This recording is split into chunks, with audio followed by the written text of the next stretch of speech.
Exactly. The more original they are, the more I would say that they're more value they have. But that is much bigger, a bit excessive, than it probably needs to be. Nice. So it looks like a really good base to work on. I'm gonna skip my breaks, I'm gonna make mistakes. I'm gonna skip my breaks, I'm gonna make mistakes. I'm gonna skip my breaks, I'm gonna make mistakes. Look at beautiful stars, I wanna drive a faster car. So, if you were with us for the last episode, you'll know that my trip to Total Headturners in Essex was turning into the best collection I'd ever made. First, I was told the body clamshell I was picking up for a bargain price was in fact from a John Tejero owned GT40. He's a big deal in the Cobra and the GT40 world. He was famous race car builder, driver, was involved in the original AC Cobra design. Then I was told there might be some super rare Mark III GT40 windows available if they could be found. Now somewhere there is a set, but I don't know where they are. I'm going to have to ask the boys. And perhaps most importantly, I've made a very important new contact. Total Headturners' second in command, Alex Parkinson, was a walking encyclopedia for anything to do with GT40s, and he was bending over backwards to help. Amazing. Previously, I've been salivating over the £80,000, roughly $105,000 GT40s that Headturners had up for sale. Alex was on a mission to find the windows, but then after delegating that mission, he was able to join me in the smaller showroom and answer some of my queries about these beauties.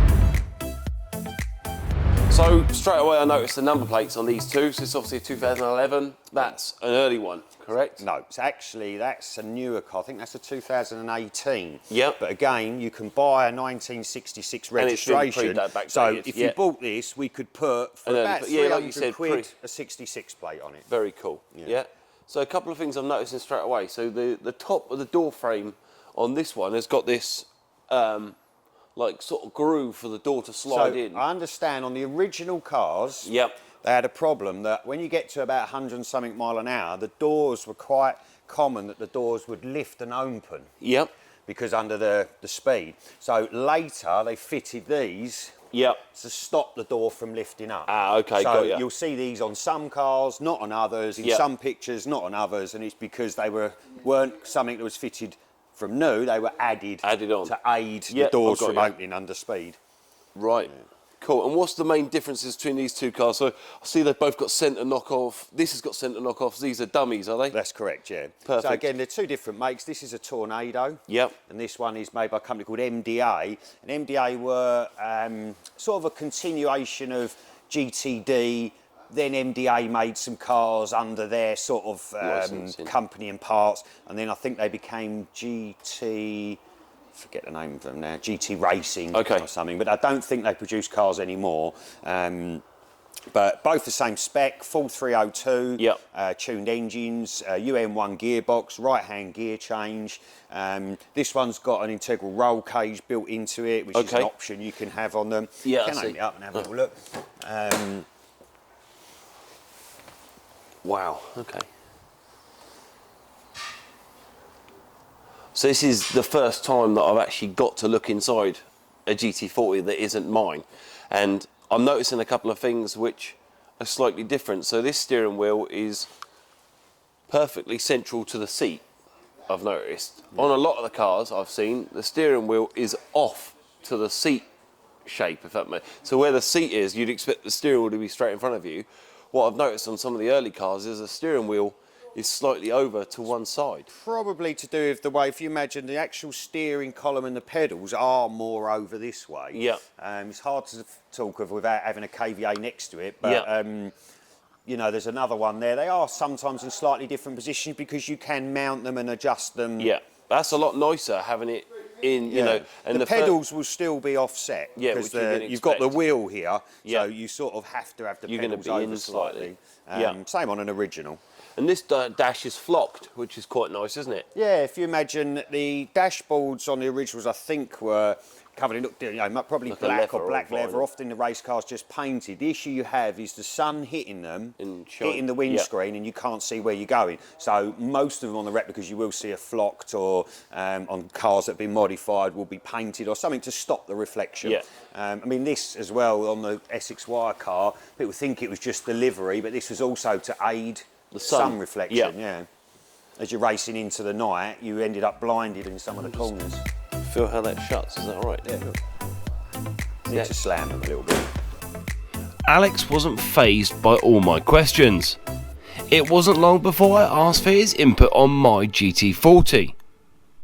So basically, my one is a Mark III, and they've put a Mark II or Mark I rear glass in it, so it's shallower, so it's a shorter glass, and basically he's filled the lower section with fiberglass and filler and whatnot to make it so you can put the rear glass in there. And I'm on the fence whether we go back to the Mark III larger rear Plexan glass or we keep with the Mark II glass. So that's what we're weighing up at the moment. So I would say if the car has got a central gear change, Mark III is the way forward. is how it should be. Yeah. Otherwise, as a Mark I, it's always going to have the gear stick in the wrong Yeah, position. exactly. The more original they are, the more, I would say that they're more value they have. Yeah, and Mark IIIs are still sought after, aren't they? Yeah, if you imagine the Mark III, there's only, I think, 7 originals. Yeah. Yes, the Mark I is probably the most Holy beautiful Grail. shape. Yeah. But also the most common replica is the Mark I. Yeah, got ya. And if you do a Mark III really well, you know, they're very rare out there. They're a really good Mark III copy. Yeah. And that's what we're hoping to do, is do it justice, you know. So this is the gentleman, he's 81 years old, made his own website. This is how he bought the car in 2003. Obviously just a rolling body. Yeah. You know, it was okay. But mainly the construction is where it sort of lacks finesse, shall we say. Yeah. He's made all his own trailing arms, he's made his own hubs, all that kind of stuff. So he drove it to Le Mans. Yeah. You know, so he's done some miles, but really one of my main gripes is like there's certain parts, like he's made this panel here so that you can get in and replace the belts and stuff like that. All of them, this panel is removable, and you must keep this removable because this is the only way to get to the belt. Yep. But the reason he's made a big box section is because the the pulley will rub on the interior if there isn't a bulbous section. So that is right then. But that is much bigger, a bit excessive, than it probably needs to be. Okay. But the reason for that is because they are literally a millimetre away from the pulley, even with a small bulb. So a little bit of engine movement, a little bit of wear in your engine mounts, and it'll come and catch you. It's often more, if you push back really hard on the seat, sometimes you'll find it'll touch. Yeah. So, you know, he's lowered the floor properly. He's done some really... He made the coolant pipes to go underneath the car at a square pipe to give them like a lot more floor. At stainless, made all himself. Like he was an engineer, so he really made all the...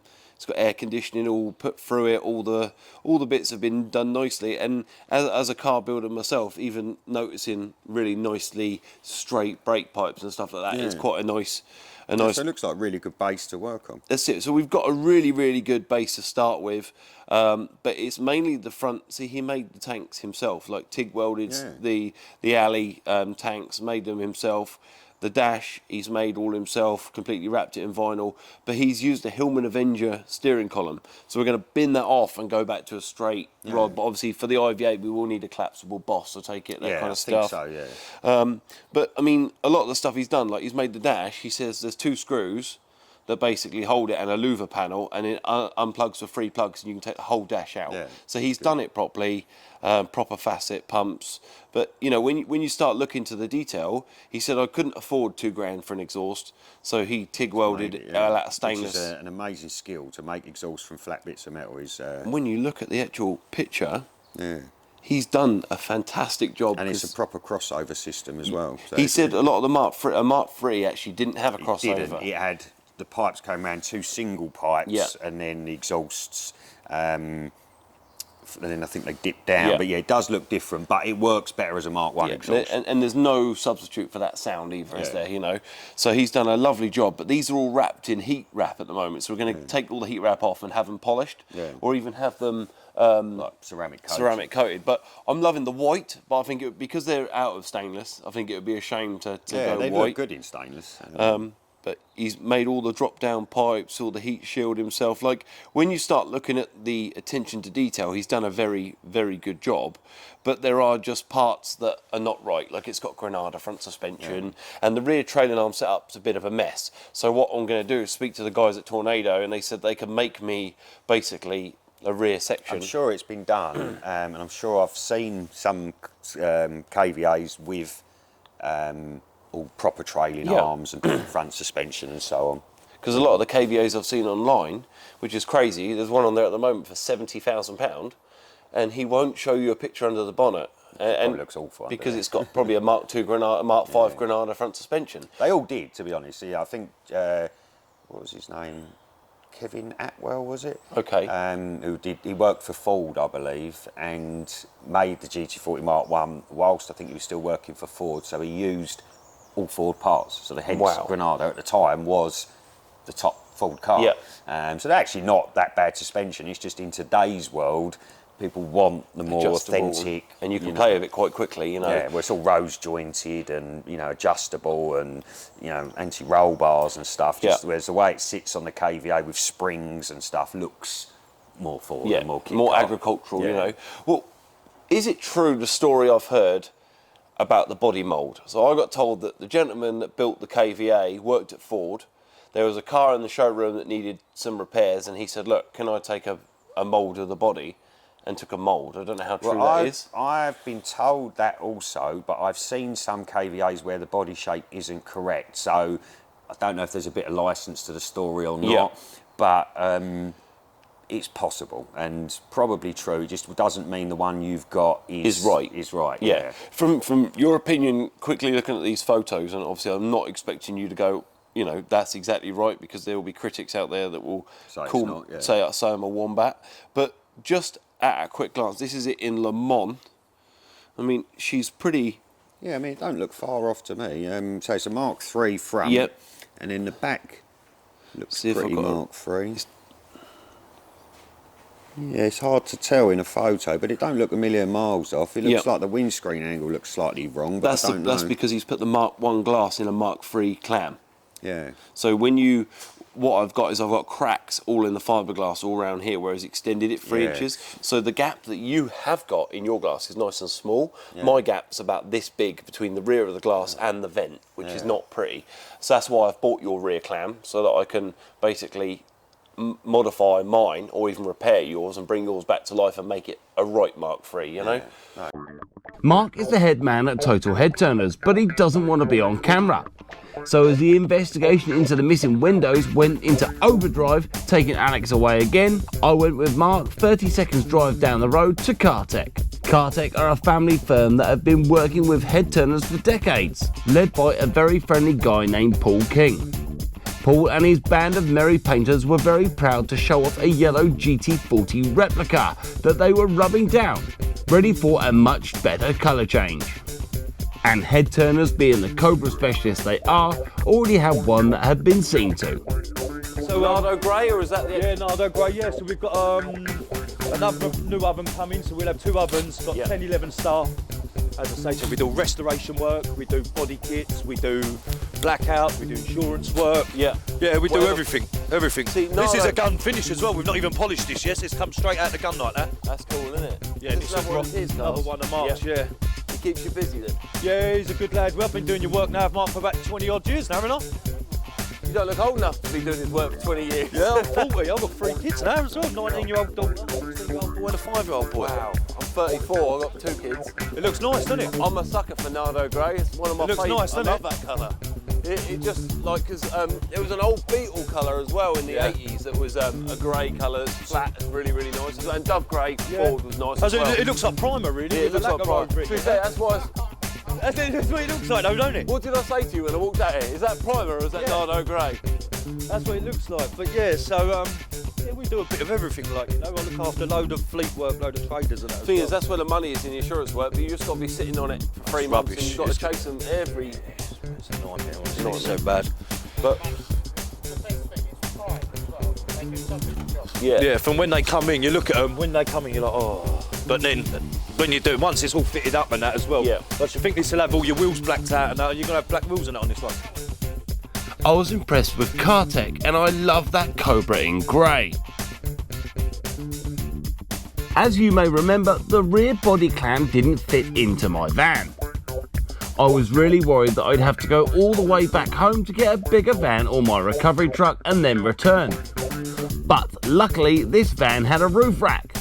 So all I had to do was pop down the road, buy some new ratchet straps and get it up on the roof. There, problem solved. Whew! Thank God for that roof rack. There we have it, it's all loaded. I'm a bit more dirty than I want to be. She's up there. What we do every couple of miles is stop on the way back and just make sure it's secure. It's about jumping over these hurdles. The gentleman wanted those bits out of the way and he'd been asking a long time. I've been a couple of weeks now since I made him the offer of the parts. And there's only one option I had, and it was go to Screwfix, throw some straps on the roof and hopefully get back without throwing it down the M25. Then my brilliant day got even better. I think these were bought in the 70s from Ford. Right, the original Mark new old III stock, windows. Yeah. But they were on the car for 30 years. Yeah. Then we took them off, had them repolished to go back on, and then decided to go Mark 1. To go Mark II. Mark II, right. So you'd have to talk with Mark on the price Okay. of them, but I don't think you'll ever find a set of them. No. You know what they look like, don't you? I believe they were off of a Volkswagen camper van Mark I. Right, Window okay. openers was what Ford used. Yeah. I might be wrong, and then they pop open, and it was the Mark III was the only car that had opening windows because all the others were just race cars with That would plexiglass. make it quite a cool car, wouldn't And it? that is the one difference you can tell straight away between A kit car and a real Mark III. Okay. What's a real Mark III worth now? Flipping mental money, aren't There's they? only 7 of them in the world. So I don't know, but you'd be in millions. Yeah. Yeah. Right, I better go and speak to Martin, don't I? These windows potentially could add tens of thousands of pounds to the value of my GT40, completely changing the direction of my build in the process. Next episode we'll explain what happened when I tried to purchase the Mark III windows and then how the return trip to Fareham definitely didn't go to plan. Quick reminder, hit that subscribe button, the like button and then the bell button so you get alerts when we release new episodes. And follow us on social media too for extra stuff and more alerts about videos we are releasing, which at the moment is every Sunday and the odd Wednesday too. Bye for now.